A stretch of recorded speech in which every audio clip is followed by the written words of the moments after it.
LG's phone. Now, the minute I say LG and phone, most people are like, oh, but do remember LG has made great phones and they are doing very, very well now because they've got an online strategy. Their biggest problem is marketing and distribution.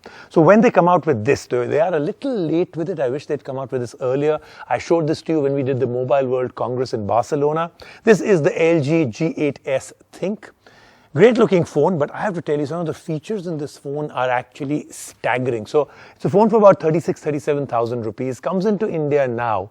PENTA camera, 3 at the back, 2 in the front, fingerprint scanner at the back. Great looking phone, super thin, great screen. But I'm going to tell you what all they advertise, because this is quite a lineup of things that they talk about. So PENTA camera, I already told you about that.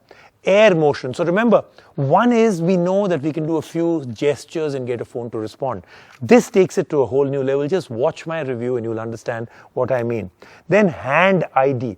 Remember, we have to press our hands for fingerprint. Well, this one says no need to press. And then of course it's got a Google Assistant button, Qualcomm Snapdragon. So those are some of the cool things in it. But let's take a look at our review of a PENTA camera.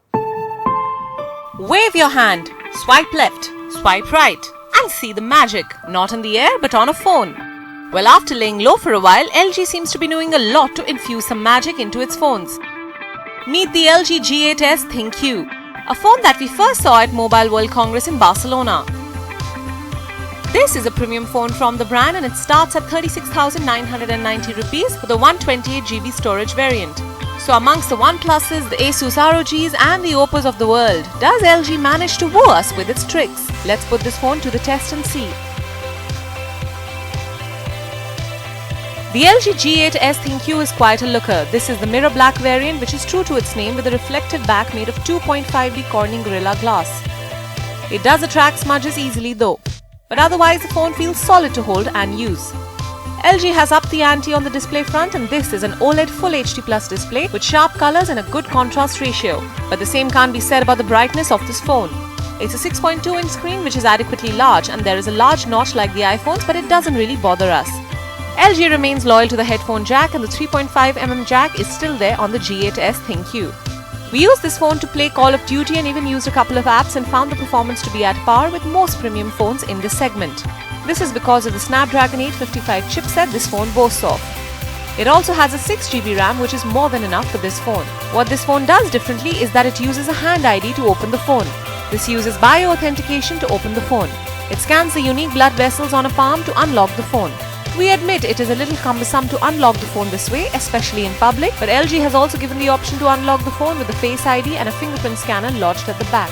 Air motions are also unique to the LG G8s ThinQ. This is a new way of opening and closing apps or changing music. But again, it wasn't always reliable, and while it does look straight out of a Harry Potter movie, we are still happy swiping the screen. Another useful feature LG has bundled in this phone is the Google Assistant button on the side. The phone is IP68 water and dust resistant, which is a big plus in this segment. Coming to the big PENTA camera, the LG G8s ThinQ houses 3 cameras at the back, a 13MP super wide lens with a 137° field of view and a 12MP lens and another 12MP telephoto lens. We took pictures of these flowers and they turned out very nice, especially the telephoto close shots. The colors do seem a bit touched though. There are 2 front cameras, an 8MP and one Z camera, which has a time of flight sensor and an IR illuminator. The selfies turned out well with good amount of depth. The videos we took on this phone were very stable and the depth can be adjusted after shooting a subject, which is very useful. The battery is pretty average and it will last you more than 1 day of heavy use, with a 3550 mAh battery. Our verdict: LG does everything to ease the user experience of this phone. It tries hard with its air motions and it does a fair job. This is a phone that does stand out from the crowd at around 37,000 rupees. We wish the display was slightly better and even the battery life. But if you like us are impressed with all the air swishes, then do consider the G8s ThinQ.